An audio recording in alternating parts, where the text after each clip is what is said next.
write a dream or a song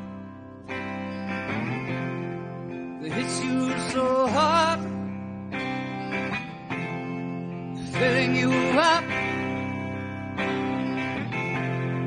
suddenly gone.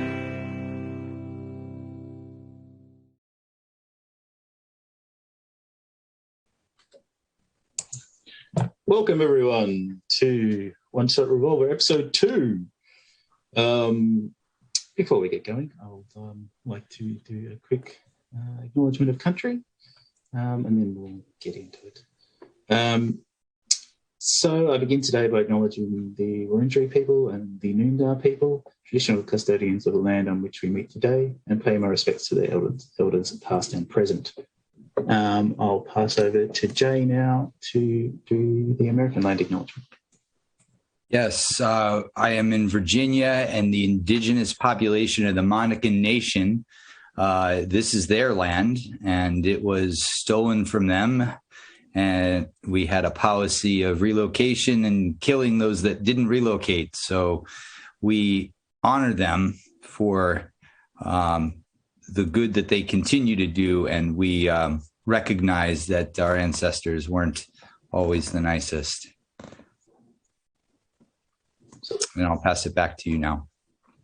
Thanks, Jay. All right, now let's get on to our game for today. So, Marcus, what are we doing here today? Oh, welcome to Thagsbury Hall, everybody. Chin chin, everyone. Chin chin. Chin chin. Oh, yeah. What? It's so lovely of you to join us on this wonderful day. I thought we might partake of some tale telling, if that's amenable to everyone here. Oh, please. Yes. Of course. Oh, absolutely. You can go forward. Extraordinary adventures of Baron Munchausen, who, of course, recently came by here and left me a copy of his remarkable book. And I thought, as wonderful as the Baron's tales are, I know some marvellous friends who have some great tales of their own. So I thought with maybe a snifter report and some nice tea, you might be obliged to join in some tale telling. Would you be so kind as to indulge me, my friends? Well, it sounds quite amenable myself, yeah. Yes, absolutely. Let's make sure the servants fill up our cups there. Certainly. Servants. I'm afraid that my servants are very quiet at the moment, as I've been sick of late, which has created a terrible din in my ears. I'm very sensitive to all kinds of sounds, particularly the sounds of servants with their breaking of crockery and their heavy footsteps. So I've told them to be absolutely silent recently. So they've taken to wearing feathers upon their feet. I advise that you do the same with your own servants. Get them to stick feathers to their feet. I am, of course, your host, the Marquis of Thagsbury. Thank you very much for being here. Maybe we should go around and introduce each of our other guests, starting, of course, with highest rank. Highest rank, of course, being His Grace, His Grace, Duke Felix Birdnop. Thank you very much for joining us, Your Grace. Oh, thank you, Marcus. Thank you. Yes, I am Duke Felix Birdnop. I'm usually at these gatherings. You'll find me when I'm not dealing with, matters of state, I guess you could call them. Yes, and I believe we need some trinkets and coins for this game. Is that correct, Marcus? A game? It's no game at all. But we can. Pardon me, game. That's fine. We can make a sport of it, Your Grace. Your sport of it. Yes. If you do manage to have some trinkets with you, I've managed to bring some trinkets myself. 5 trinkets. These lovely diamonds. These diamonds here, which I'm happy to put up. Right, no, it's not as big as the ones I have back at home, but they'll do. Oh, it's not the size, my lordship, it's the quality. Oh, if you say so. What? That wasn't what you were saying about the oranges earlier. Well, you see, remember that many people believe that there are 4 C's to diamond appraisal. the carat, of course, the cut, the colour, and the clarity. But there is a fifth C, which The circumference. The circumference, the size of the diamond, which I'm not taking into account. But these are very, very large indeed. What do you have for us there, Your Grace? Oh, yes. I've got a couple little, I guess that's why I called it a game earlier. I got these little tokens from game the children of the servants were playing, and they gave it to me. Oh, sweet little urchins, aren't they? I've got a coin that my dear departed mother gave me on her deathbed, bless her soul. And but she's no longer with us. I'm sorry to hear that. How did she pass? I don't know if you want to know that story, but I guess the short version is a very angry rhinoceros. So, yes, I guess we'll leave it at that for now. I know that they can be temperamental. What angered this rhinoceros? Well, this rhinoceros was kind of a bit angry because he was away from his herd, you see, and also he was very poor, this rhinoceros. He didn't have much money, so he was kind of chasing around folks and trying to kill them and take their money. So very bizarre behavior for a rhinoceros, but that's what happened. Well, a rhinoceros who's encountering debtors, I understand. Yes, debtors, terrible things. And a couple of the pins and tokens I've gathered throughout my adventures in the country of France. As you know, I've been to Nantes, well, the French call it Nantes. I mean, it's spelt Nancy. I mean, don't get me started on the French saying Nancy is Nantes. Oh my God! But yes, I've been over there on some diplomatic missions, I guess you'd say. And just came across some trinkets at a little market there. Some lovely folk. Marvellous. Thank you so very much, Your Grace. Oh, you're welcome, mate. You're welcome. Next in order of rank would doubtless be, is it Countess or Contessa? It would be Countess. I do take the English title by preference. Marvellous, my lady. Marvellous, my lady. And what trinkets do you have to put forth in your wages today? Well, I have here some ivory dice given to me by a fellow that I met at the theatre the other day. They seem nothing special on the surface of it, but... Neither did the gentleman, I imagine. Oh, I wouldn't say that. One can always meet interesting people at the theatre. They don't seem to be weighted, but they always come up kings. It's these new poker dice, you understand. They have the markings of playing cards on them. Milady, you're a gambler? Not I, my dear, but my cousin did have a slight flirtation with the habit, and it's always pleasant to be able to give gifts. Of course, it's probably not good for him, so we'll see, I suppose, if I use them or not. Undoubtedly, it would be best to keep hold of it yourself. Your discretion knows no bounds, I'm sure. I'd never tell a secret. Not someone else's, anyway. Your Lordship, Baron Caractacus. Yes. Please, call me Checkers. We're well acquainted now. Oh, of course. Thank you, Checkers. You can call me Spotty. Oh, well, Spotty it is then, yes? How quaint. Baron Caractacus, Checkers, what do you have to put forth in your wages today? Oh, well, actually, I've got a rather interesting tale. I picked up these little breast studs from the shirt of my third cousin. He accidentally shot himself with a ballista. Now, interestingly, he said when I ran over to his side, he said, "Help me!" And what I knew he meant by that was, please take my breast studs and use them in some form of game in the near future. So I did, and let him rot there on the side of the road. As any reasonable gentleman would do. It is what he wanted. And finally, we have a chap from the Americas with us, folks, but don't hold that against him. We have a man of letters and learning, or a person of letters and learning, the Maven J. Welcome along, Maven. Have you been in the company of gentlefolk before? Well, I am here because I have great religious influence, and I got these time tokens from the Dalai Lama, and I am here because I am representing one Napoleon Bonaparte, and he will be speaking with you today.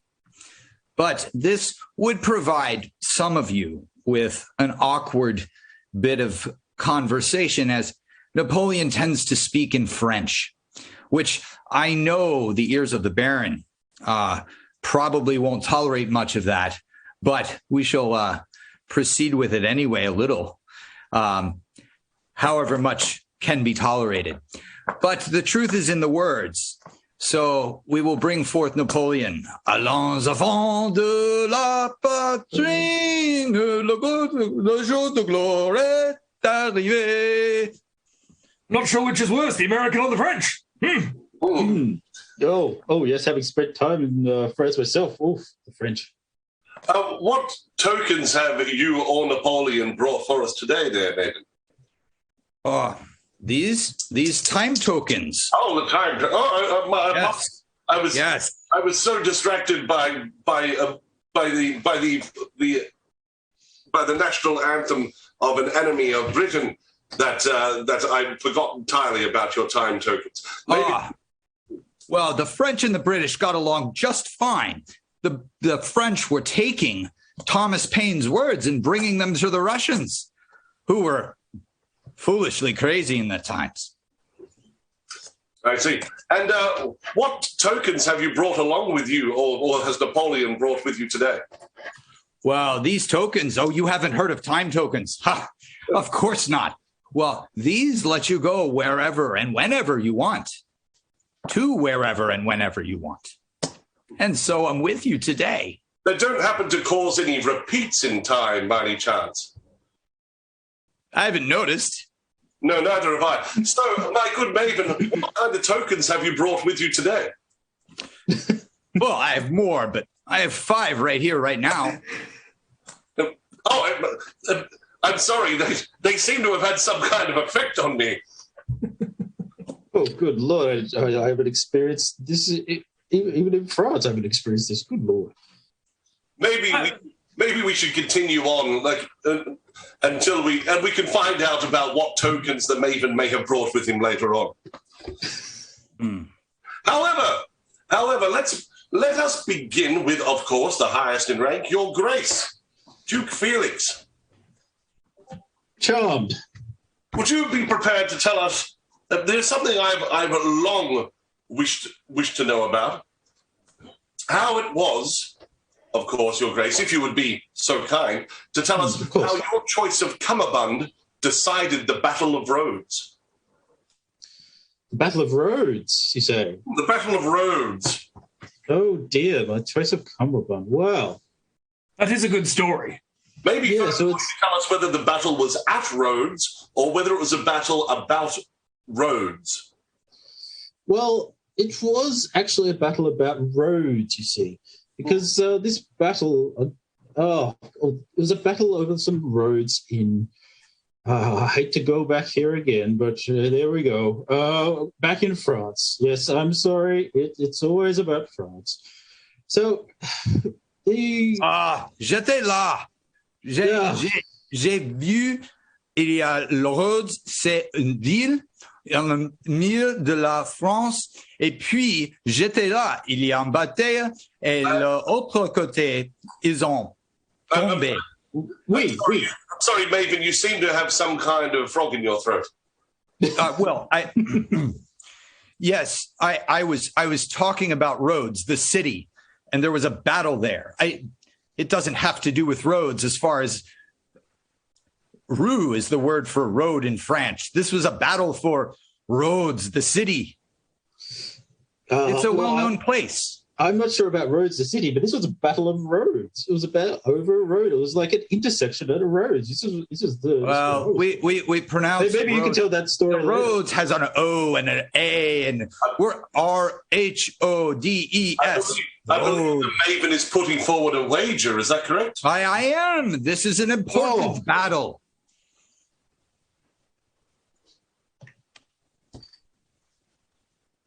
So a wager against my very honor that I would. No, not against your honor. I think he was just correcting. Was he correcting you as part of your story? This was in France. It was in France. Yes. Well, okay. So the Battle of Rhodes, it was actually about some roads, and yes, you're quite right. It was in Rhodes. Yes. So it was about some roads in Rhodes. So it's easy to get confused, you see. So there was this intersection that. So actually, I met Louis XVI. Actually, quite a fine chap. He was a strange fellow. We went for a walk in his palatial gardens, and he had this bad habit of farting whenever he'd eat an orange. You see. But he kept eating the bloody oranges. So I said to Louis, why are you eating the oranges? Because they make you fart. And he said, well, it's a nobility to eat the oranges. And I said, okay. When in France and all that. All right. So we're walking his palatial gardens. Excuse me, Your Grace. Yes. Of course, Marcus, yes. This must have been rather quite remarkable. You must have been quite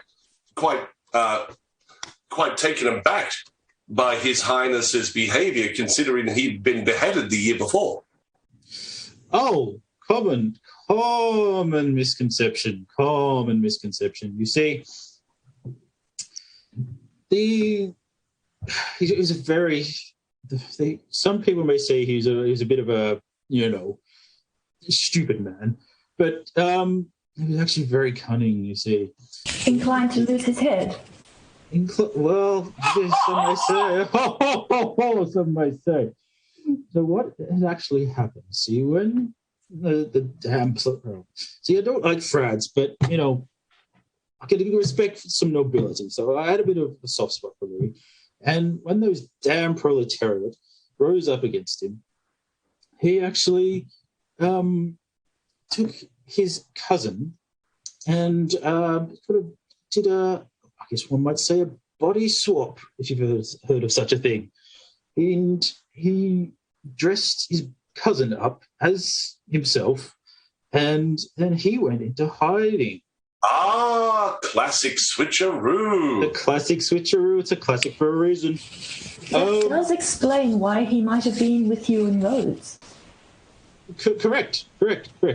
So once, there was still some shenanigans going on around this time, but, he snuck into his palatial gardens late one night. We had a nice little walk. He was eating those oranges again, bloody. I'm a little concerned with that. I mean, were at the time the lanterns not lit with fire?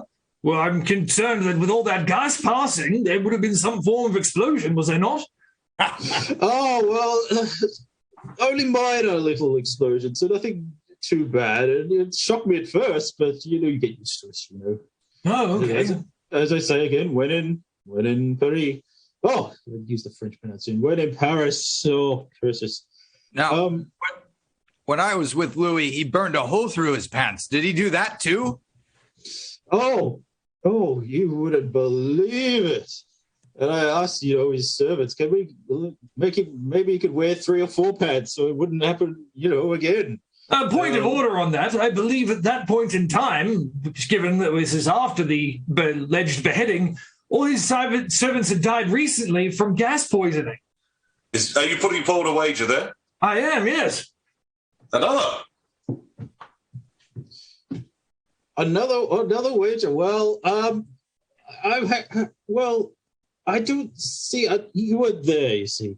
No, I wasn't, and apparently nor were his servants. No, some of his servants, you're quite right, some of his servants, but some of them actually were in hiding because, you see, Louis the XVI, sorry, not the Sun King.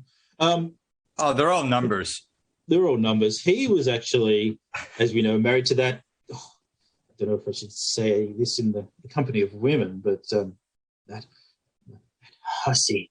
Marie Antoinette. Oh, my goodness, what's your language with her? Excuse me, I will stand up and defend her honor. How dare you? She was quite a good friend of mine. Oh, yeah, of course, a friend of yours. Yes. Maven, I'm certain that I must be confused, but you channel Napoleon Bonaparte, the great general of France. Great being relative, of course. Great for France, yes. And, why, Your Grace, you claim that Marie Antoinette was married to Louis at the time, but isn't it the case that Marie Antoinette was married to Napoleon Bonaparte? Was she that much of a... Don't say it. I couldn't possibly say the word, but was she married to two men at once? Truly? How scandalous. It would be, wouldn't it? I have not heard that story, but perhaps you'd like to tell us that story later, even. I have not heard that story. It could be very scandalous if that was the truth. Surely you know something of this, Your Grace. Well, at the time, you see, I think Napoleon was... In fact, Napoleon, you switched bodies with Napoleon, maybe. I mean, Napoleon was a very low-ranking officer at this time. I think His Grace needs to have some more libations. No. Napoleon was a very low-ranking officer. He's not much. I'm not even sure why it's so special. Napoleon rose very quickly. It is 17 of course. He was 20 when he started. Alors, quand j'étais là, j'ai commencé à... Maven, we must allow His Grace to continue his story. He's not even gotten to his choice of cummerbund yet. Oh, yes. Of course. We're getting sidetracked with cummerbund. So, anyway, I was with Louis in the garden, blah, blah, blah, we know this, but, he remarked that I didn't have a cummerbund. I said, well, it's not really the style in Britain at the moment. And, well, he said to me, well, it's just one of the new fashions coming, you see. I know all about these things. So I said, oh, all right. So what would you suggest in terms of a cummerbund? He said, well, let me show you. Actually, one of my servants carries around, a cupboard full of them. So I went over to the servant, and he said, "Oh, I've got three spare at the moment. I've got this one, and it's covered in the blood of virgins, and I've got this one that's it's covered in orange juice. Well, I said, of course, oranges, of course. And this third one is the one I chose. See, it's a rather beautiful, simple, very British, very simple. So I chose that one. So Louis was very instrumental in that. So getting back to the matter at hand, of course, about was Rhodes, wasn't it? You were asking about the Rhodes. Yes, and the Rhodes. great battle of the Rhodes in Rhodes. Rhodes and Rhodes. So it was. So Louis was trying to look back some influence in the area, very sneaky means, of course, because he'd been beheaded the year before.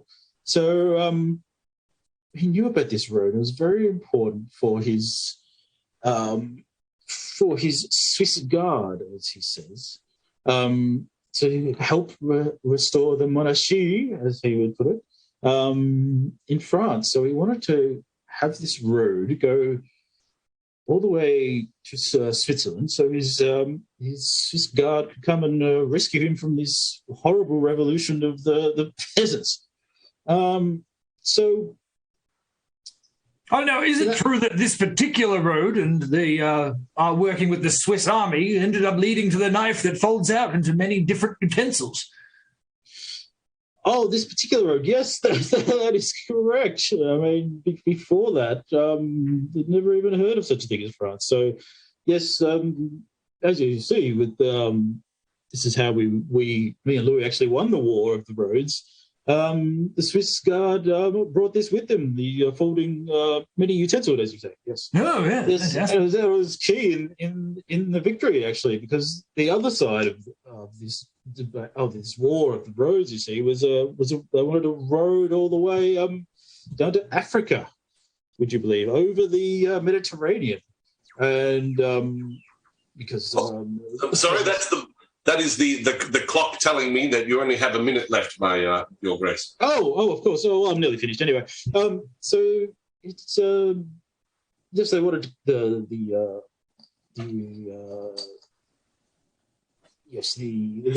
noblemen, the rules of the time, led by Robespierre, wanted to bring in some reinforcements from Africa by this road of the Mediterranean. So basically, to cut a long story short, the knife of many foldings, or whatever it's called, was instrumental in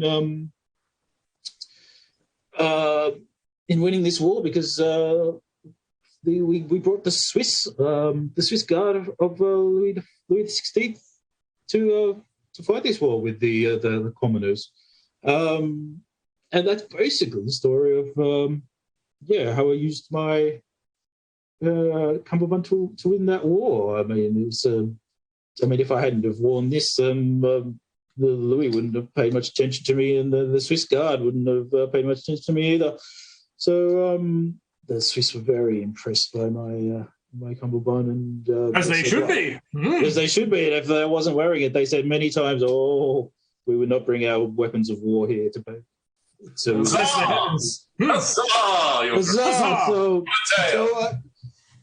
I actually helped, the royalty in France. I mean, it's, as I said, I don't care much for France, but royalty is royalty. Oh, yeah, good show, good sir. Oh, thank you, sir. Thank you. Well, an 11-minute tale there, which is about twice as long as usually expected. However, it was such a glorious tale with so many interruptions, my lord. I do believe that I waged 3 points of mine at that time to keep your story rolling on. Well worth it for those extra details. I can see that your pouch is now bulging with your 11 tokens in there, I see. Oh, you just... Well, let us allow you to quench your thirst after such a long tale. Oh, yes, I'm going to have some tea. Servants, fill up the drink. Thank you. It actually reminds me of a tale, I believe the Countess was telling me. Well, yes, I actually have a note from the Countess. Yes, a tale that she was telling you about. Countess, why is it, or how is it that the notebooks of Leonardo da Vinci helped you to prevent the assassination of our beloved monarch? Well, Leonardo da Vinci, as I'm sure you all know, was very famous not only for his art, which any true lover of the arts would know, and I'm certain that His Grace, having been to Rhodes with Louis, went through Italy and saw some of it for himself. Truly lovely. Indeed. But Leonardo da Vinci was also famous for his inventions. And at the present time, it is those inventions which spur such delight and interest in both myself and my peers. For instance, in these notebooks, which I did acquire from a similar gentleman that I met at the theatre. It's a great place to meet people. Similar to the one, of course, from whom I acquired these dice. In these notebooks, there is a marvellous device, a flying machine, heavier than air. Now, I know you will all say such a thing would be absolutely impossible, but... Preposterous! Preposterous. And yet, Leonardo da Vinci was a genius in his own time, and many of his other inventions, including a ballista, similar to, I believe, the one that you mentioned yourself, my lord. Really, yes. Far earlier than almost anyone else had such advanced weaponry. They all work. My goodness. I have employed a number of fellows of somewhat lower class, but good intelligence, to follow the instructions in these notebooks and build some of these devices. And is it true that these gentlemen accidentally created some kind of catapult that fires felines straight through the air into the enemy's barracks? Oh, it was not by accident, my lord. Oh, my goodness. Not at all. That is a story for another time, but those felines were very important. Well, I look forward to that, yes. Indeed, indeed. They did, however, manage to partially build this flying machine, and this is where it comes to the intersection with that dastardly assassination plot. I was, of course, preparing to present these devices to His Majesty, and they weren't quite finished. So instead, I was presenting one of the previous devices, indeed that very catapult, with the partially built flying machine off to the side, and through a rather unfortunate concatenation of felines, the flying device, partially built, ended up in the catapult. Can I ask a question? Of course. This must have been quite distressing for you to then discover that, having brought so many felines towards Her Majesty, that Her Majesty had a almost fatal allergy towards these creatures. But the allergy is to the fur, my lord. And these felines are specially bred in the Near East to be entirely furless. My goodness, it sounds horrific to look at. Oh, they are not attractive animals, no. But greased up and catapulted, they are very effective. Very effective indeed. Differently too? Excuse me, I have to know if they purr differently. I don't believe that they purr differently, but I have to admit that felines greased up and put into catapults don't tend to purr much at all. It's a little like bathing them, except more slippery. Now, correct me if I'm wrong, I believe it was around this time that you were accused of witchcraft and chased out of the country? Oh, I wasn't chased out of the country, my dear. Oh, okay. Please inform me as to what happened. Accusations of witchcraft fly everywhere when you look at such newfangled devices as these inventions of Leonardo da Vinci. But, of course, since I was presenting the devices to Her Majesty, that rather put paid to the accusations of witchcraft. No one would want to accuse our monarch of witchcraft, of course. And no one will in this house. No. Absolutely. Hear, hear. But the flying machine in the catapult, set off by a greased, hairless cat, could have gone terribly badly. Terribly badly. But instead, the flying machine, half finished as it was, flew through the window and impaled the assassin, who was crouched, by coincidence, in that same window. How utterly convenient. Wow. Such luck does follow those who follow the theatre, I'm afraid. It's just the way it goes. And witches. Would you be making some implication, my lord? Oh, no. I believe that our queen said that you would not be a witch, and I stand by her word. I'm just saying that it so happens that good luck and hairless cats tend to hang around witches. Perhaps I should investigate some of these fellows that I have working on the devices. Yes, that might be wise to look into. Well, I, for one, applaud you for your marvellous behaviour, and I don't think it was coincidence at all. I think that what's happened here shows testament to your patriotism and your intelligence, as a member of the aristocracy. Huzzah! Huzzah! Here, Thank you, Your Grace. Oh, I'm just your lordship. Oh, I'm sorry. The servants are having a bit of trouble changing my viewpoint, so I can only see his lordship the Marquis at the moment. Oh, let's see. Well, maybe you should instead change the servant's viewpoint with a few whips across the buttocks.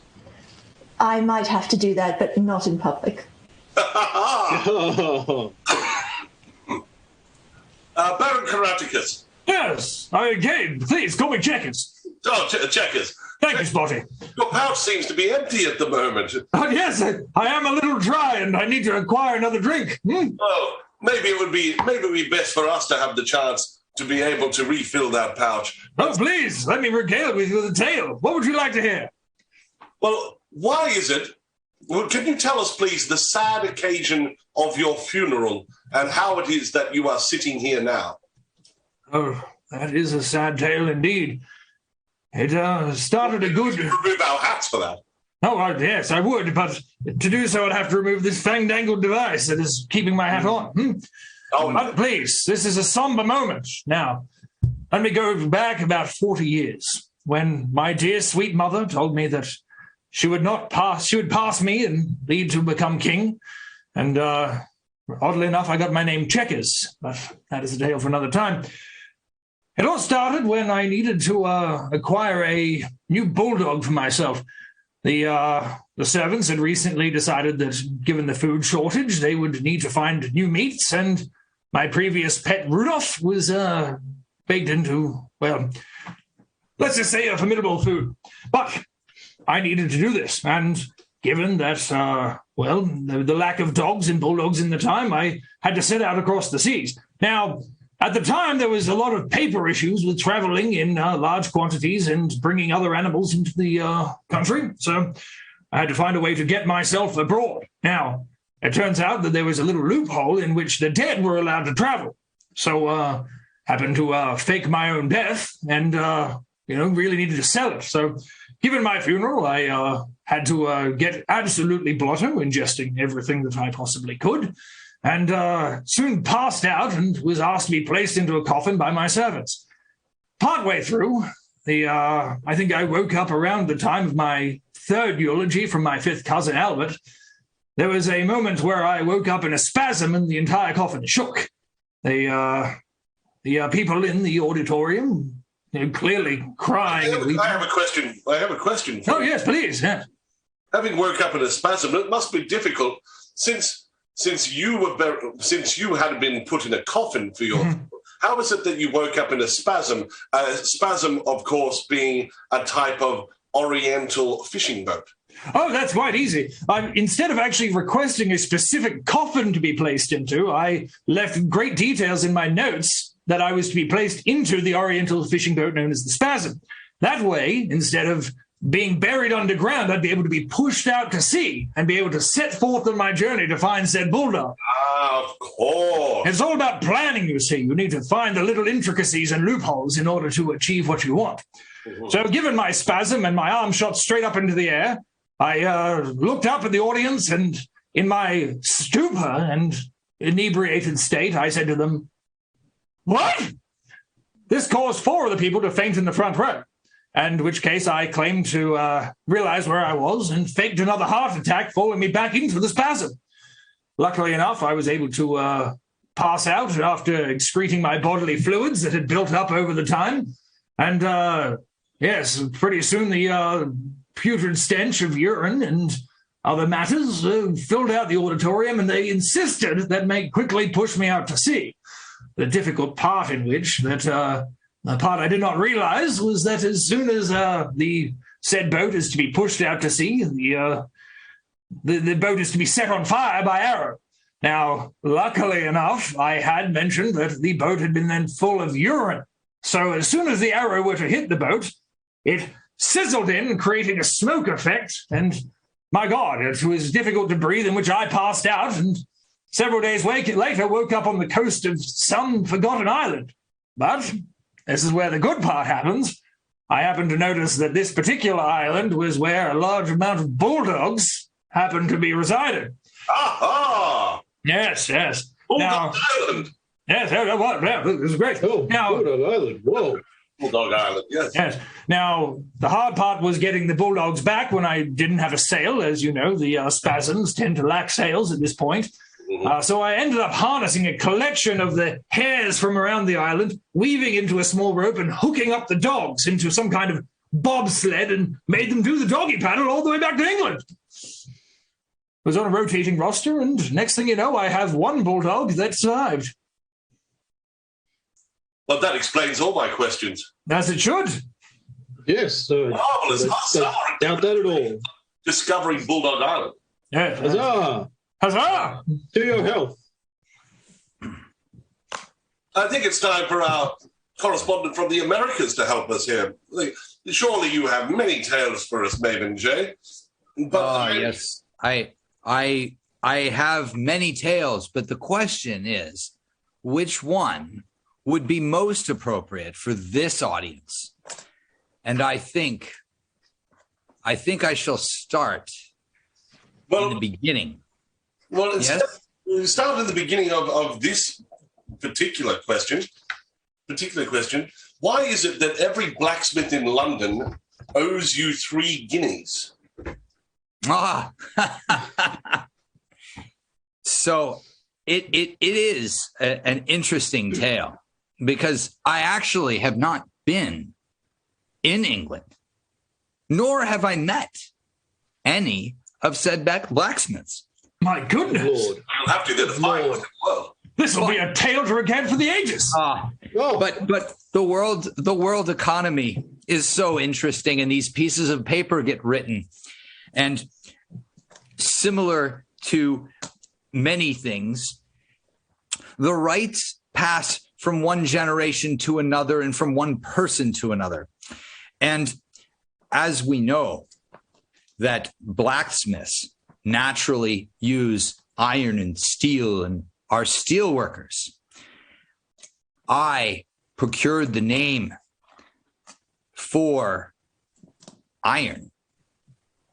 Now, I did this many centuries ago, in a different time, in a different place, in a different body, but nonetheless secured the records for myself so that in posterity, my name, Maven J, would be there. And so when I went and recorded this in stone at Göbekli Tepe,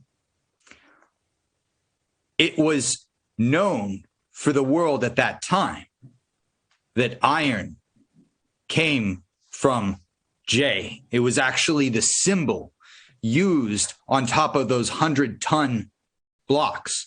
Now, few have seen the inscription on the top and the description of the metal. But if you take a hot air balloon or other suitable aircraft and take it up as the Baron did, to look on top, you will see inscribed there the contract that says all who mine from the earth shall take onto it a burden that lays with it a curse. So, blacksmiths, being from the British Isle and knowing of the tales of the Druids and all of the natural parts of the earth, and with their stone circles and time traveling folks, they know that you don't work cursed metal if you wish to live. So all of the blacksmiths who wish to live, pay me money. Now, I do believe that there was a case that came up of the Druids and blacksmiths versus Jay some years ago.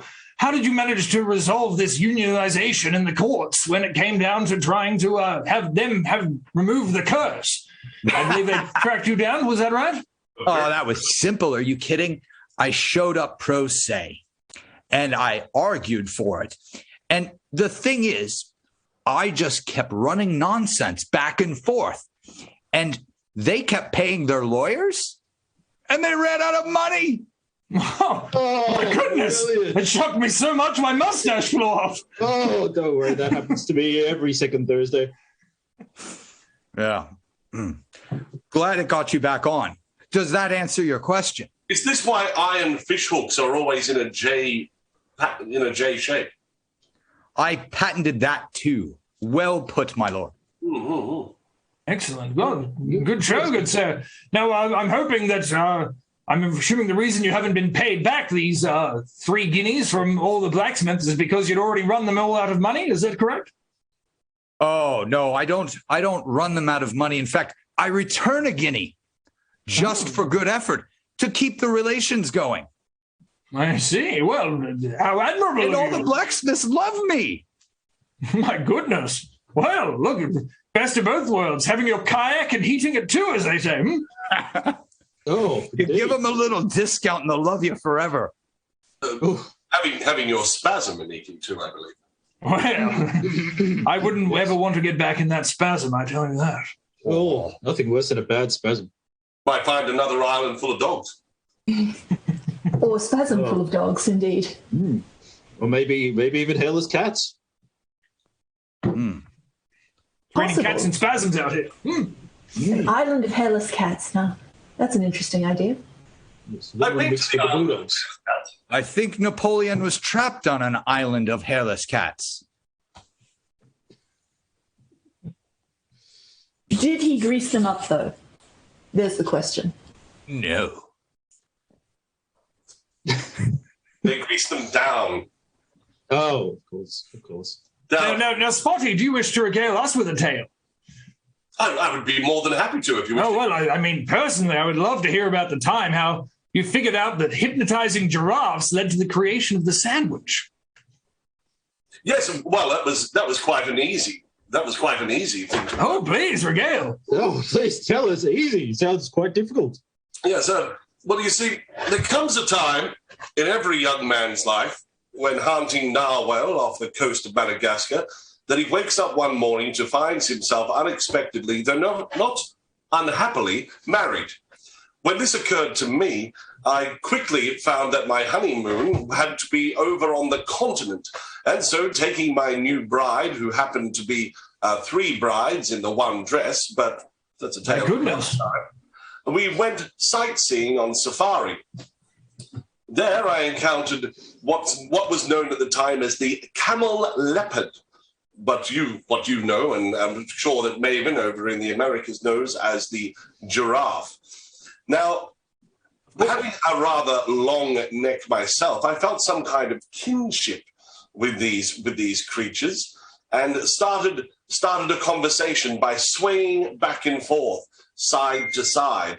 This was, of course, partly due to the fact that I had my wives either side of me talking, and whenever I would try to lean my head away from one of their conversations, I would start hearing the other's conversation and would then have to move away from her. The giraffe. Is it not true, my lord, that when you returned from your honeymoon, at least one of those brides was suspiciously tanned, perhaps long-necked and spotted? Did you find love on safari? No, I did not find love on the safari. I love only my wives, of course. However, with one of my wives talking, the other wife talking as well, it was very difficult for me to keep track of where the giraffe was.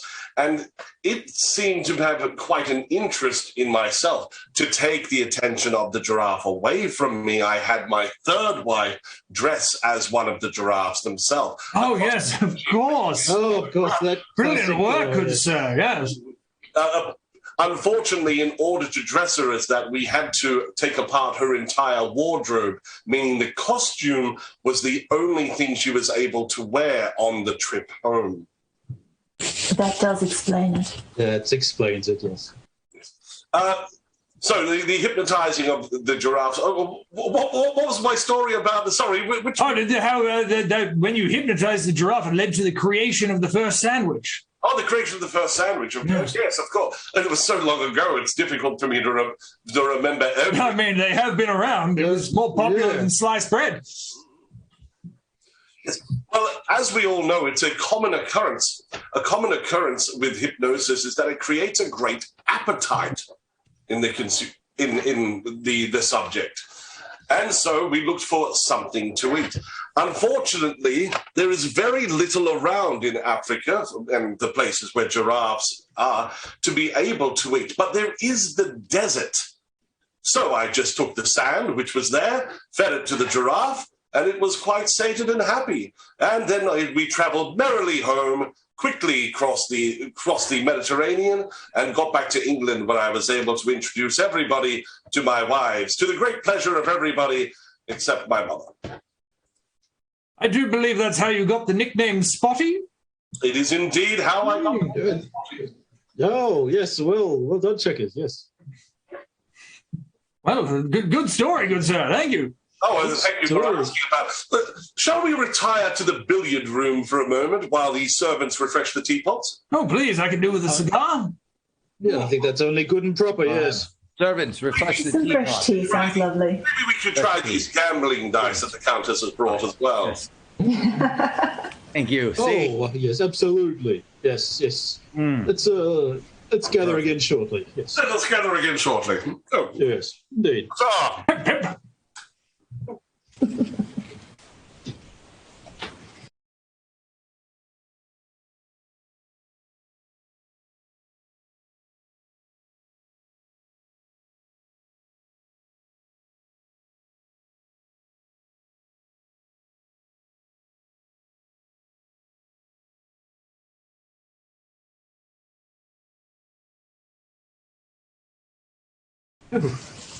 Caught me off guard.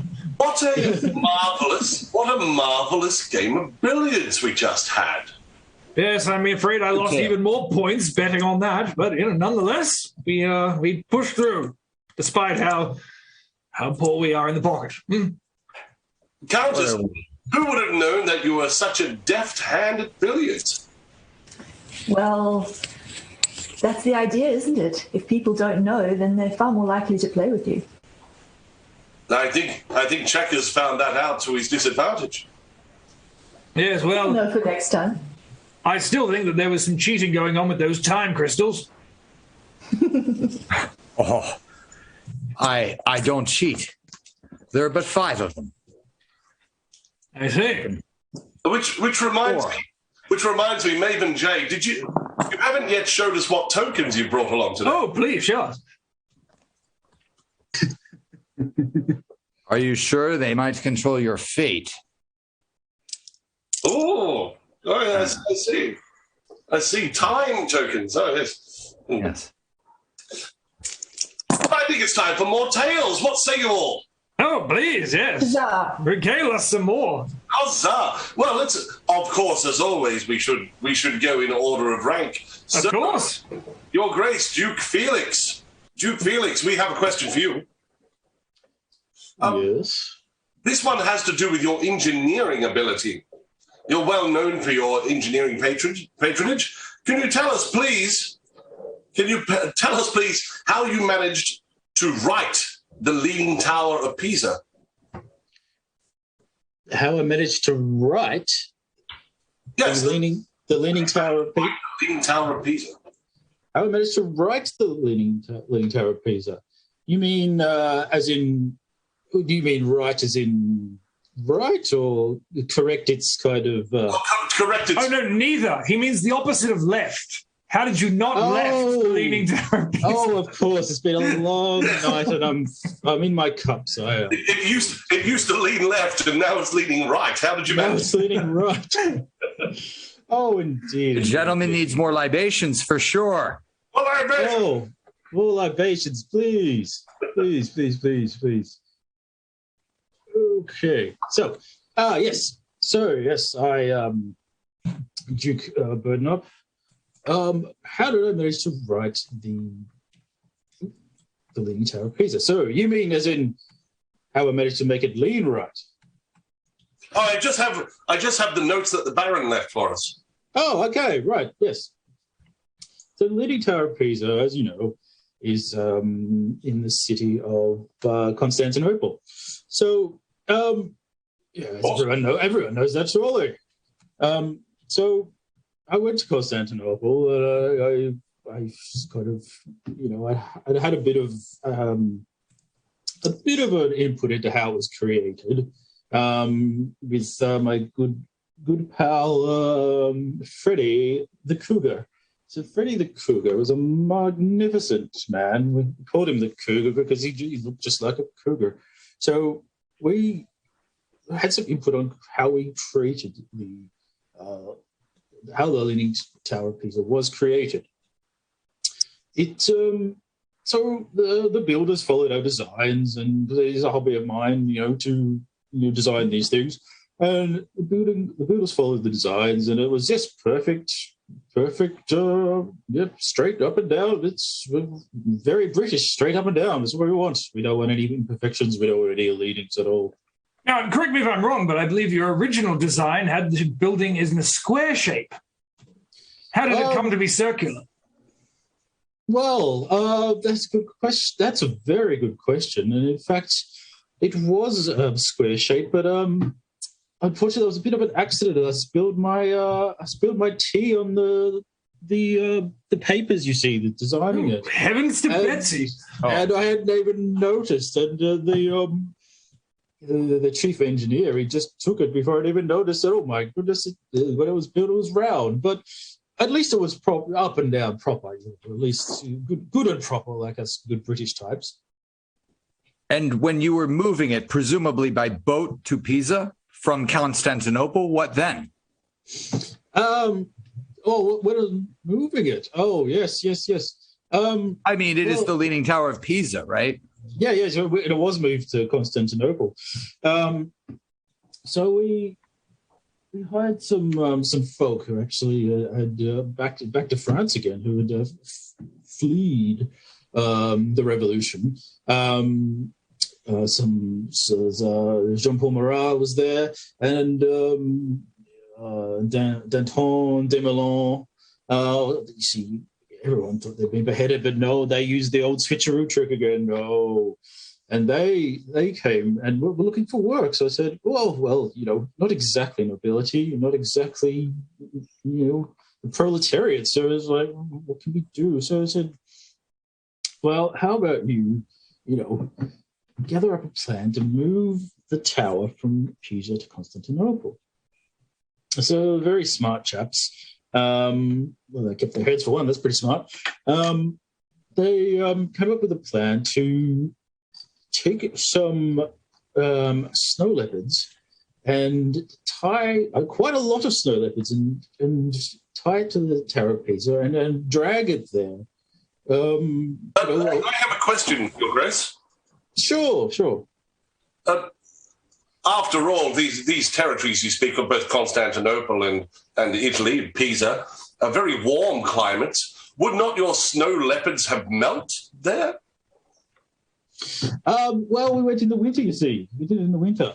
It's not that cold. It's not as cold as, the climates they're used to, but they, as felines, as the Countess would know, felines tend to do is they shed. So, they had a thinner coat than usual, but they survived all right. I heard that they weren't snow leopards at all, that in fact you had drawn on your long-standing friendship with, was it his lordship the Baron, and borrowed some of those excess bulldogs, painted them in white and black spots, and used those. Is that true? Or was it merely a vicious rumour? Is that what happened to them? Oh, Baron, that was supposed to be secret between you and me. How does anyone know this? Well, I never got the bulldogs back. You only returned cheetahs. Oh, they all look the same. They got spots. Oh, but anyway, no one's supposed to know about this. I mean, how did this find out? So, Countess, yes, you're right. Yes, they were painted. Yes, of course. My God, the shock and horror I feel right now. I was trying to. I need another drink. Yeah. Oh, I think I need one too. So, but yes. Charles, thank you. Thank you. See to these gentlemen, please. Thank you, Charles. Anyway, I hope you're not getting those feathers out of my good pillows. It's out of the feather dusters. Good. Oh, getting feathers out of him anyway, I tell you. What a foul affair you're having at your house. What poultry matter? What? So, certainly not foul play. Yes, have another one. So you're getting back to the how you managed to get the Tower of Pisa back up straight with these snow leopards? Correct. Well, as we know, snow leopards now, because someone lets the cat out of the bag. There's cats as well? Oh, goodness! Rather a menagerie one has it. Yes. That's pretty crazy. It is the continent. It is the continent, of course. So where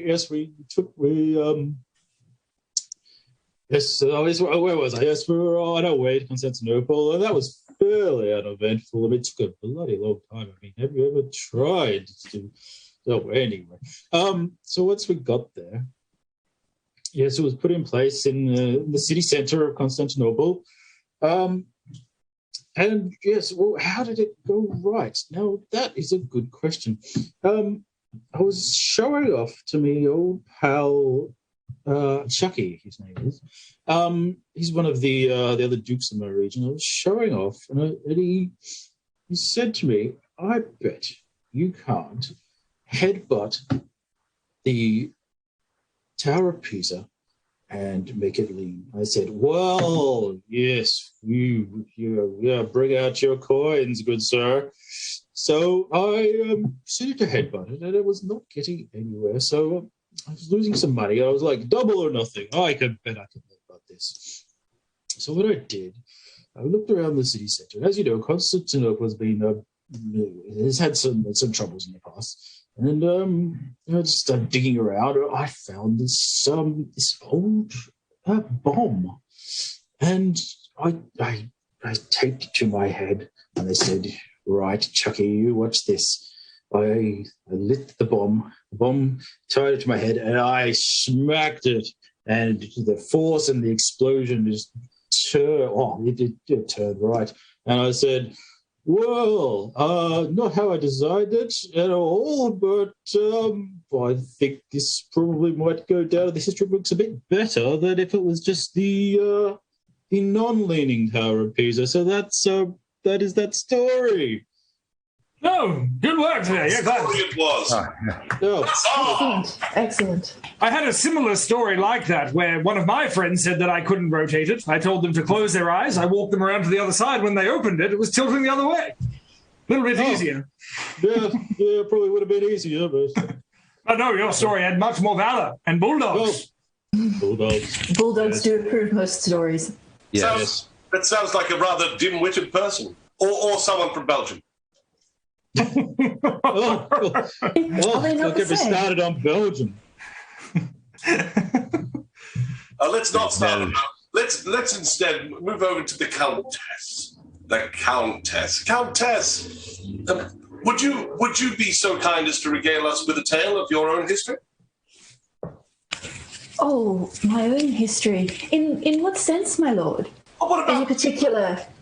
Yes, what about the incident in which you accidentally impregnated the Pope? Well, that is a very interesting story. I suspect we all need another drink for that one. Yeah. I personally think that this is one of my favorites. I love the intricate details. I love it. Yes. Oh, yes. Although not too many details, because after all, His Grace wouldn't want me to share some of those details. Okay, well, you work around those and I'll share the rest of them. Well, of course, His Lordship was there at the time, so he can corroborate most of these details. The Pope...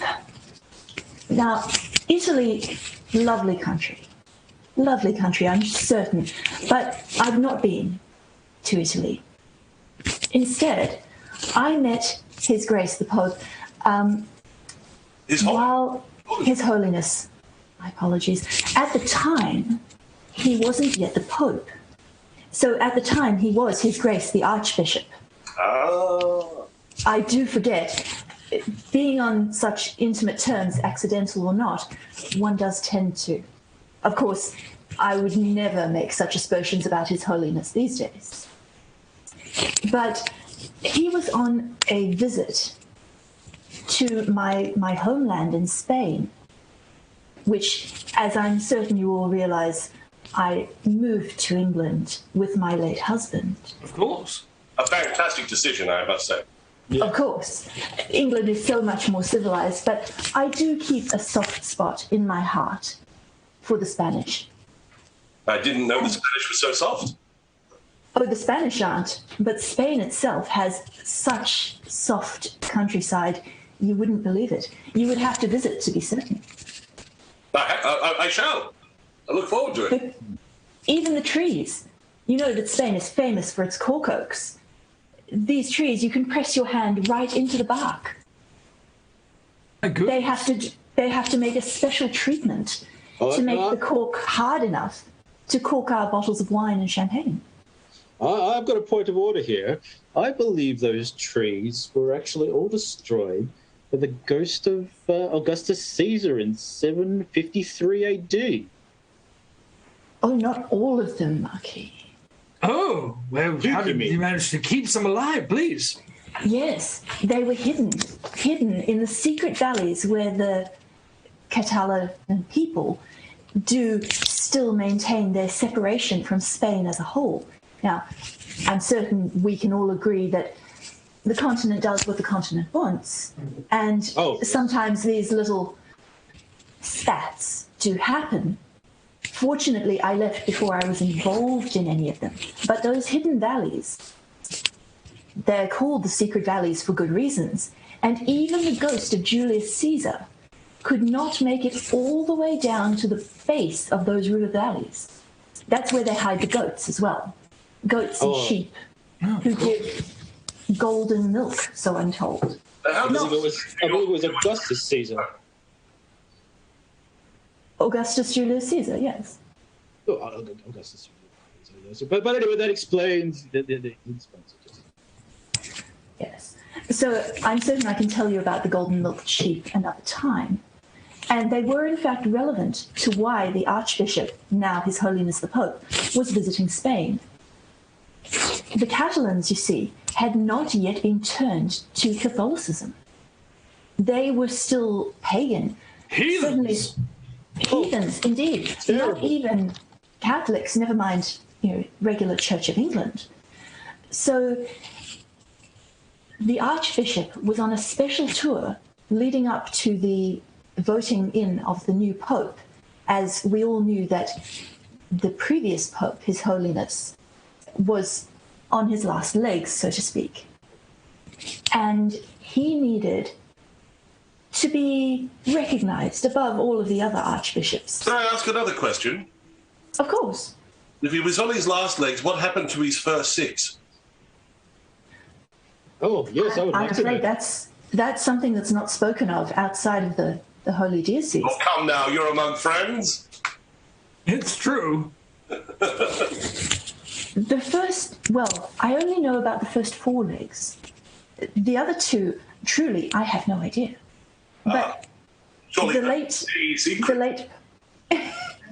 late Pope, I believe, had 2 of his previous 4 legs, or 6, as you say, chewed off by bulldogs. My goodness! Which is why they were evacuated from Humble Italy. beasts! I don't believe it was the fault of the dogs, though. I believe it was the fault of their trainers. And the trainers were sent to the island with the bulldogs when they were all evacuated and banished from Italy. I do hear they get rather aggravated when painted with spots.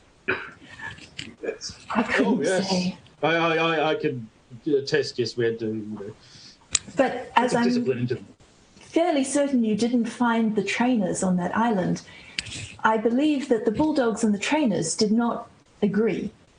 And certainly some of those bulldogs, hopefully not any of the ones that you brought back with you, had a taste for legs. Trainer's legs, priest's legs, pope's legs. That makes perfect sense to me. Yes. Legs? Well, I couldn't say. Maven, have you had trouble with bulldogs going for your legs? I was getting wary. I mean, especially with all the bulldogs in present company. Yes. Although I'm sure that they're much calmer now, especially since the Pope has passed on and the new Pope is now reigning in Rome.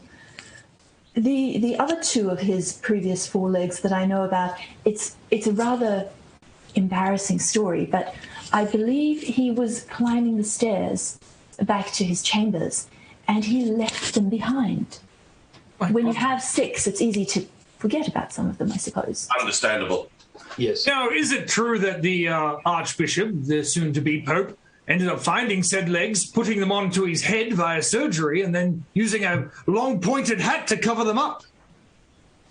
Well, it's possible that he found these abandoned legs later on and used such a hat. But when I met him, he only had four legs, and I believe that they were all his. That is what he told me.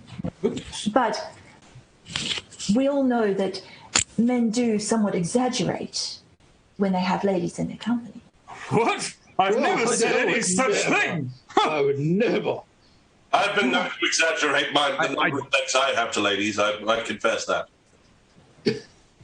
Precisely so. I bet my 50,000 houses that that's not true. The number of gentlefellows I've had tell me that they have at least three. I really couldn't count them. Really couldn't count the legs? I couldn't count the legs or the owners of the legs. No wonder they keep on lying about them if you can't even count them. It's always hard to It's my gentle feminine sensibilities, you see. I don't study math. I have people for that. I expect a fairer sex to do so. I very rarely claim to have any less than four. I don't know that I've met any gentleman who claimed to have less than four legs. No. No gentlemen. No. But gentlemen do claim how to count. Sometimes. Sometimes Sometimes they seem to forget how to count. my lady, that's the sound of the cuckoo clock. Of course. So His Grace the Archbishop, now His Holiness the Pope, had gone into the hidden valleys of the Catalans to see their fabled gold-milked sheep with which they make, well, with the milk, they make cheese, and to bring the joy of Catholicism to the heathens. And at the time, I was also travelling through these hidden valleys, looking for some of the last of the cork oaks, so that we could once again spread them across the County de Reyes in Spain, which, as you know, is currently one of the premier producers of cork for wines. We happened to meet after both trying some of this milk, and I'm afraid to tell you the milk, before it is fermented into cheese, is extremely alcoholic. I don't know what they feed those sheep, but the milk, it's a higher alcohol percentage than brandy. Oh. And no one told us. And, I mean, there he was in those robes with the four legs, and I tripped. It happens. It happens, yes. And, I mean, it did help with his elevation to being the Pope, because after all, pregnancy in a man is a verified miracle. So I would like to claim that I had some small part in that. Not What I'm hearing is that both the Countess and the Archbishop both enjoy good corking. Well, I couldn't kiss and tell. Could you press your hand into it? To what? There's still a mark. Well, here. No one would ever say. Well, thank you for keeping it all PG rated. I think I might have to lose loosen my cravat a little after that story. I did say we might all need a libation. Oh, yeah. Oh, yes, everyone now. Thank you. Huzzah. Huzzah! Huzzah, Countess. Huzzah. Oh, well told. Well told. Well told. I don't know how anyone... Excellent tale. Oh, let's keep things a little less steamy after that one. By moving over to checkers. Oh, Oh, Spotty, please! I love it. my good man. Do you think you're ready to be able to regale us with another tale? Oh, well, if you twist my arm, I suppose I can do something. What would you wish to hear from me? I wish to hear. I'm going straight into the letters of the Baron himself, who wished to know how you repeated Moses' trick of parting the Red Sea. Oh, well, if you'd be so kind as to pull you back to a previous tale, I was once traveling across Egypt after a recent monarch had faked a beheading. Now, during our travels, we managed to collect what was known as the finest potency there of these oranges. Now, as we all know, this particular monarch had a issue with said oranges, and I thought, you know what? Say no more. Exactly. I could reuse this to my advantage to free some more people from the northern deserts. So I have a wager. Excuse me. Please. I wager that these were the oranges that were fed to the goats that made them, and they were alcoholic oranges. Yes, it is true. Now, during my travels, I came across some kind of Leonardo's flying machine that had been connected to some kind of weird feline throwing device. Now, upon getting in this with the king, I set off on a quick tail across the world, and we ended up on this remote area, being somewhere in Spain. Now, King Louis, as fond of oranges as he was, we'd eaten them all the way, and he was nice enough to lend me a nice cravat of his that had been soaked with orange juice. So I took this little thing and was trying to put it on when suddenly this goat sheep creature came out of nowhere and started gnawing on it. Trying my best to fight it off, I pulled and tugged, and it managed to devour it. The locals were so upset and apology, they offered me to keep this here sheep. Now I thought, all right, well, I'd have to wear something around my cravat. Now, as I continued on wearing this sheep giant collar, as puffy as it was, it made me stand out to some of the ladies. I continued our travels without a catapult. We had to walk. Thank God there was some extra legs that we found around, so we could attach them, and when our legs got tired, we had some next ones we could use. We continued along, and... Can I ask a question, though? Oh, yes, please. Your Lordship. Your Lordship, would not this have caused a little distress amongst the people of Egypt, considering that the last person to wear a sheep around their neck was the pharaoh Ramesses, and was outlawed after his death? Absolutely, and that brings me back to the exact reason why I needed to perform some kind of miracle to convince the people that I myself was not in conjunction with the pharaohs, causing them great pains. So there was that point in time where I'm walking through these deserts and the people are rallying up against me. I managed to turn to King Louis and say, please, take the sheep. No, I cannot. And I forced it upon him. Now, as I pushed the sheep into his chest, it secreted this thick orange juice of incredible alcoholic potency. It squirted straight up into his mouth, and he couldn't resist and swallowed the delicious brew. His stomach began to rumble with unbelievable things, and I said, come, we must go drop the sheep. And we dropped the sheep, and we continued on, coming before the great Red Sea. Nowhere to turn. We had villagers coming from all sides. The pharaoh's mad because we were impersonating them, and the villagers coming in, freaking out that we were going to enslave them all again. I felt the rumbling. I knew at the time. I grabbed Henry. I squeezed him, and he released such a force. Excuse me. Yes, I wager that this was happening at the same time that a massive snowball was coming down from Mount Ararat and crossing into the Red Sea with Noah's Ark in it. I mean, it was the same time, was it not? It was.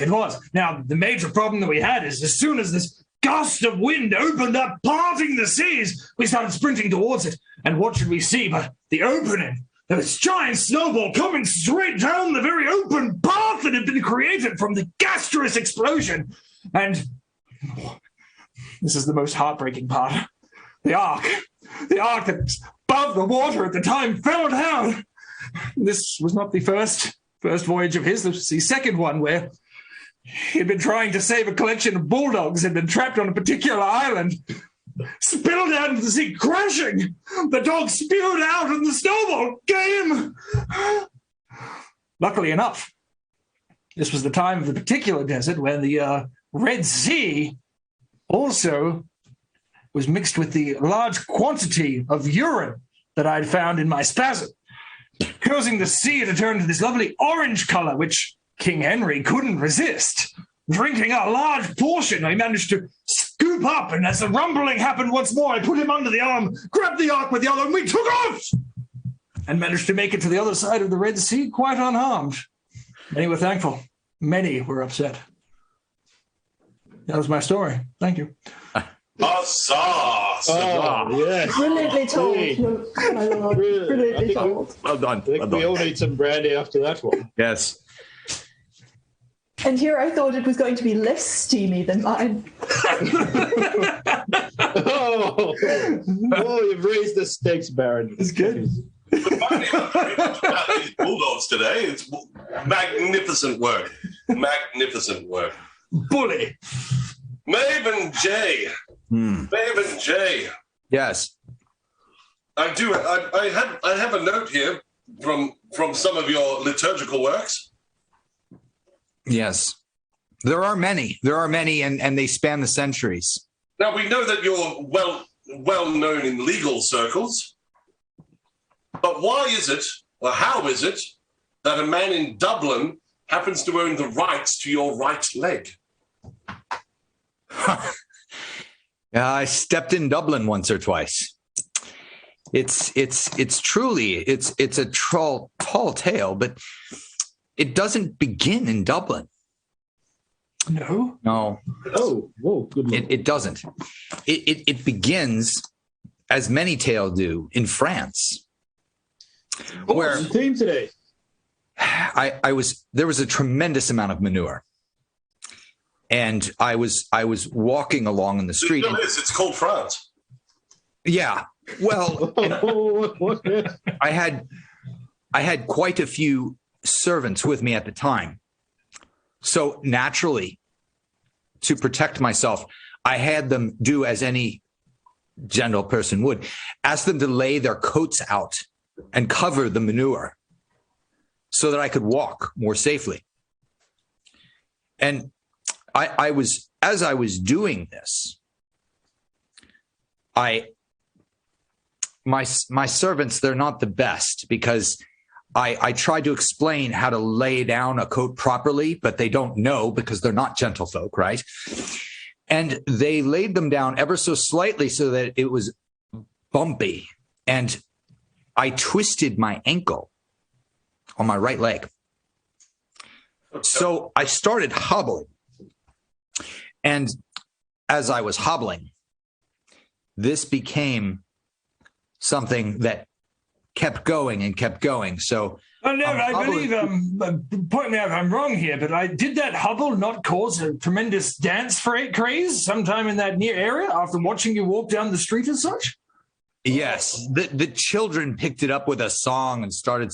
It was crazy stuff, and I kept jigging the whole time because that was now my natural walk, and then it became more pronounced. And as more and more people began to sing this song, it caught wave in Dublin, and in Dublin's fair city, they know how to sing. And they came up with a new song that became so popular that they knew how to connect it with my leg through the bridging between the French culture and the English culture, which never happens. No. No. I mean, it just doesn't. Oh, it does occasionally. It's called war.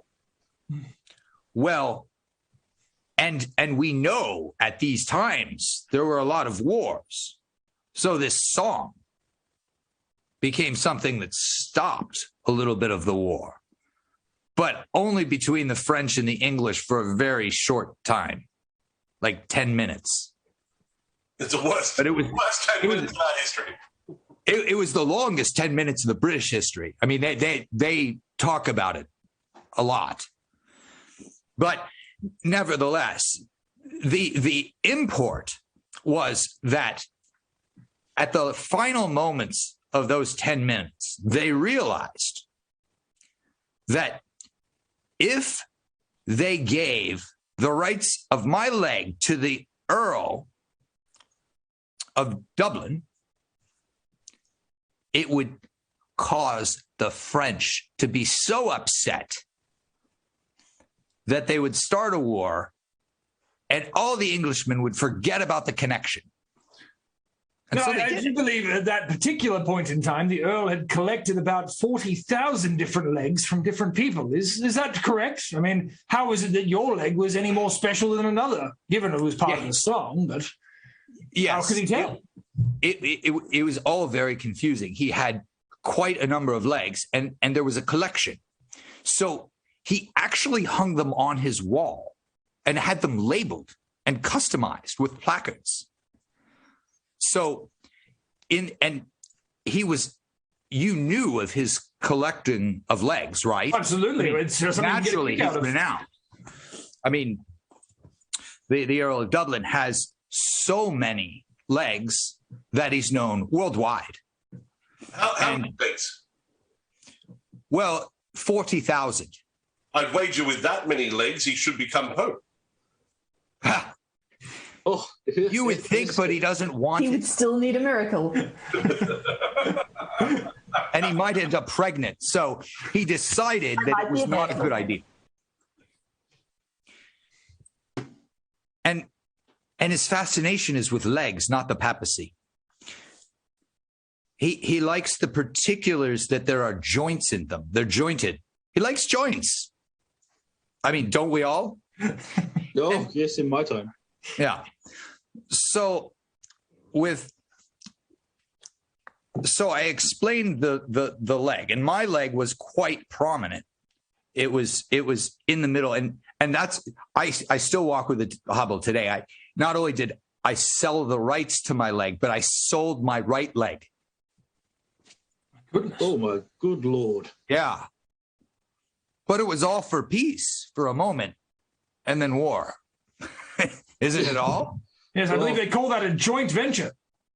Oh, that's a real knee slapper if I had one. And that's my tale. Oh, brilliant. Huzzah! Huzzah! Huzzah! And very much on time. Nice. Good. Now, Spotty, I do believe that Countess Madelaine was about to ask you a question about one of your tales. Oh, I believe we have time for one more. Oh, Countess Madelaine, please ask him. What was the tale you wish to hear from him? Oh, you're mute. She's not talking about that. It's understandable. I often leave women speechless. Well, I could provide one if the Countess does not wish. So, how was it that you started the French Revolution for a bet, and who won? Oh, well, I don't wish it to be thought of that I am much of a gambler. However, on occasion, I do enjoy a little bit of sport, especially when it has to do with France. You see, at the time, I was in France, not for any personal matters. I was there accompanying the Duke of Wellington on one of his various sorties into that country. Oh, sorry, I seem to have got a little bit off kilter there. What is your servant doing? You lost an arm. Are you okay, sir? Oh, it's back. I lost it during that one of the Wellington's battles. You see. Oh, makes sense. Yes. Yes, you see, a musket ball came through and hit me on the arm. I happened to be on the front line taking some missives from Wellington to a gentleman on the front rank who he had been gambling with. And how was it that this particular event caused the name of the dish, Beef Wellington, to be created? Yeah. Because you see, he had some beef with this chap. Oh, yes. Okay, that makes perfect sense. Yes, and this fellow was a fellow by the name of Pastry. Oh. Yes. And so I gave Pastry his winnings from the night before, and in doing so was shot. For I was not to know that Pastry actually was a spy. My goodness. How did you get out of there? Never. A spy for the French. I've never. I could tell from the monocle he was wearing. For as we know, all people who have monocles are spies for the French. Oh, absolutely. I met a lot in my time. But of course. Of course. Of course. How fortunate that none of you gentlemen have a monocle. Anymore. Or dead. Oh, checkers. Must tell us that story another time. I'm sure it was an English monocle. Yes. Oh, of course. It was perfectly acceptable. Acceptable. Yes. So, back to what was it you were asking? I'm carried away with these. Oh, about you started the French Revolution over a wager, and who won that wager? Just to be clear. I won the wager, of course. Having been shot, I went back to Wellington and said, my dear old man, seems I've been shot by one of your enemy there. And he was most distraught by it. He said, I'm terribly sorry about that, Spotty, for he did call me Spotty. He gave me the name originally, you know. Terribly sorry about that. And I said, yes, what am I to do about this gunshot wound, you see? Like, it's one of my wife's favorite arms, and I only have two more. He said, well, I wish I could help you, old man, but there is this dreadful war on, you see.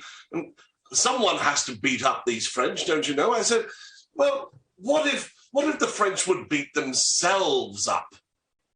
He said, well, that would be most convenient. However, anyone who could do that would be a great man indeed, and there's no man great enough to do that. By Jove, said I think a man could do it, and I'm just the man for it. And so... And how was it that you figured out that you could do this simply by spinning? Some kind of rotation method would cause a revolution. Oh, of course. Well, I knew that if the French could consider themselves the center of the earth, as many Frenchmen do, dirty, then the revolution could happen much more easily. However, as we all know, the center of the earth is in India, and so from there it was merely a quick trot over to the French side. I said, it's a rather difficult winter to these Frenchies. Once my words were translated, I told them, wouldn't it be nice for you to spend this winter somewhere warmer? The French, understanding my English logic, of course, decided to pack up the entire country, take it over to India for the winter, and therefore were at the center of the earth, allowing themselves to have a revolution, fight among themselves, and quickly the war was won, and with it, my wager as well. Wellington himself gave me my winnings, being... you have a wager there? I do have a wager, because I wager that it was this idea that caused the French then to push all the way into Russia. Yes, that is the case. For at the time, Russia was at war with India in Afghanistan, and so And so the French, having had a wonderful time beating themselves up, were quite accustomed to war and decided to continue it on through Afghanistan into Russia, and from there it was a quick trip to take their whole country back home where it belonged. Excellent. Hmm. Well, Yes. good tale, sir. I do hope that your wife's arm is all right now. I've divorced that wife and have no need for the arm or the wife. Oh. So you only got half of it in the divorce, I assume. No, I allowed her to keep it. It was the only thing I let her take. That It was damaged anyway. That and the children. Very kind of you. Oh, you can always very make more generous. children. Children were rather fond of her. How could I say no to them? In fact, this is one of the bulldogs that I brought back from my adventures. What's with all the hair? Yes. Oh, It's yes. clearly not gone through its shedding cycle. No, that's right. And I painted it, of course. A little skittish and less bully. It's explaining to me why Her Majesty has become more allergic to bulldogs of recent. And it's missing legs. Perhaps you need to breed some hairless ones. I think I might talk to you afterwards about that, Countess. That might be a tale for another day. Well, maybe tomorrow. For tonight we have done with our stories. The hour has grown late. The moon has come out, and with it comes bedtime soon. I shall be traveling to bed shortly. You're all welcome to join me, by the way. Oh, but of course. Oh, well, of course. I'd be insulting not to partake. Yes, yes. You were looking for more children, weren't you? Oh, yes, I was. Those I have left are rather difficult to spot around the place. It has been wonderful having you in Thagsbury Hall tonight. Thank you so much for Oh, coming. thank you for the invite. Thank you. It was Indeed. Thank you for your absolutely hospitality. And yes, we shall do it again soon. Pleasure. Now let me find my sheep and we can get this bedtime started. And Let me finish my pipe. I'll bring it along. No need to remove the hat. Cheers, all. For Her Majesty. For Her Majesty. Very much. Amen.